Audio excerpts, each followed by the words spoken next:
Iran Israel వార్లోకి డైరెక్ట్గా America entry ఇచ్చింది. ఇటు చైనా కూడా దొంగచాటుగా ఇరాన్కి కొంత యుద్ధ సామాగ్రి పంపిస్తున్నట్టుగానే చర్చనీయాంశంగా మారింది. అరబ్ కంట్రీస్ అన్ని ఏకమయ్యాయి. ఇజ్రాయెల్ పైన వారంతా ఒత్తిడి తీసుకొచ్చేందుకు ప్రయత్నం చేస్తున్నారు. అమెరికా కూడా డైరెక్ట్గా యుద్ధ క్షేత్రంలోకి దిగలేదు.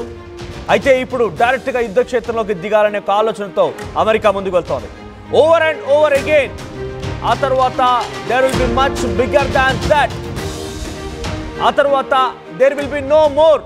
ఈ పదాలని అమెరికా అధ్యక్షుడు డొనాల్డ్ ట్రంప్ వాడుతున్నారు. ఓవర్ అండ్ ఓవర్ అగైన్ అనేటువంటి దాంట్లో డీల్ పైన సంతకం చేయమంటే చేయలేరు. ఇకపైన మీ దగ్గర న్యూక్లియర్ వెపన్ ఉండకూడదు. There will be over and over again. దాని పని అయిపోతుంది అనేటువంటి మాటని డొనాల్డ్ ట్రంప్ వ్యాఖ్యానిస్తూ ట్వీట్ చేశారు.